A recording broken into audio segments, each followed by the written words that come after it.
আসছি আমার ঘর।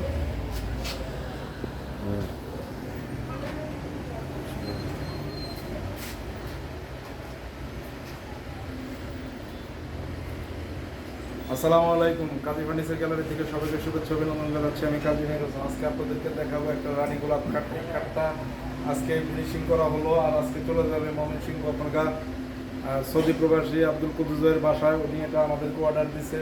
আসলে এই খাটটা নিয়ে আমি আর একটা ভিডিও দিয়েছি। এটা 4 ইঞ্চি কাঠের মধ্যে, সম্পূর্ণ 4 ইঞ্চি সলিড কাঠের মধ্যে খোদাই করা 160 গোলাপ খাট, এবং এটা নিচের পাটটা দেখেন, এটা 4 ইঞ্চি কাঠের মধ্যে গোলাপ 160টা গোলাপের খাট। এই খাটটা নিয়ে বিস্তারিত বলার কিছু নাই, এটা আসলে শর্টকাটে আমরা বলবো। এখন চলে যাবো এটা নিয়ে আমরা ময়মনসিংহ অপরগা। তো এই খাটটা আজকে ফিনিশিং কমপ্লিট হলো। আমরা আসলে প্রত্যেকটা কাজ কমপ্লিট হওয়ার পর আপনাদেরকে দেখাই। তো এই খাটটা চলে যাবে এখন। তো আমরা এই খাটটা ইনশাল্লাহ আপনাদেরকে বিস্তারিত আগের ভিডিওতে বলছে, আর এখন এটা ফিনিশিং দেওয়ার পর আপনাদেরকে একটু দেখালাম যে খাটটা হচ্ছে 160 গোলাপ, এবং এটা 4 ইঞ্চি মোটা কাঠের উপরে, এবং এটা 6 ফিট বা 7 ফিট এটা হাইট আছে 8.5 ফিট। দেখছেন কত উঁচু এটার মাথাটা, একদম মাথায় একটা গোলাপ। এটা 8.5 ফিট হাইট, এবং এটার পাশে আছে 6 ফিট এবং লম্বায় 7 ফিট। আর এটা 4 ইঞ্চি মোটা কাঠের মধ্যে, এবং এটা গামারির মাচা এবং হাইসা আছে পাকা 1.5 ইঞ্চি।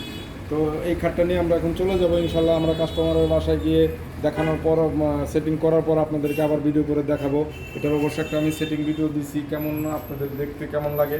তো যাই হোক, এখন ইনশাল্লাহ ফিনিশিং দেওয়ার পর আমি আপনাদেরকে আবার একটু দেখালাম যে আসলে ফিনিশিংটা করার পর ফার্নিচারগুলো দেখতে কত সুন্দর লাগে এবং কতটুকু গ্লেজ আসে।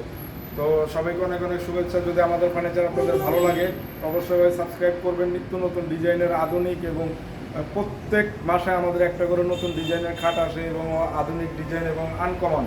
আর এই আনকমন ফার্নিচারগুলো পাওয়ার জন্য আপনারা আমাদের চ্যানেলটা সাবস্ক্রাইব করবেন। যাদের প্রয়োজন তারা যোগাযোগ করবেন। সবসময় আমাদের নাম্বার দেওয়া থাকে। তো অরিজিনাল চিটাগাং সেগুন কাঠ আর ভালো মানের এবং ভালো ফিনিশিংয়ের ফার্নিচার নিতে হলে কাজী ফার্নিচার গ্যালারি। সবাইকে অনেক অনেক শুভেচ্ছা অভিনন্দন জানিয়ে আমি বিদায় নিচ্ছি। আল্লাহ হাফেজ।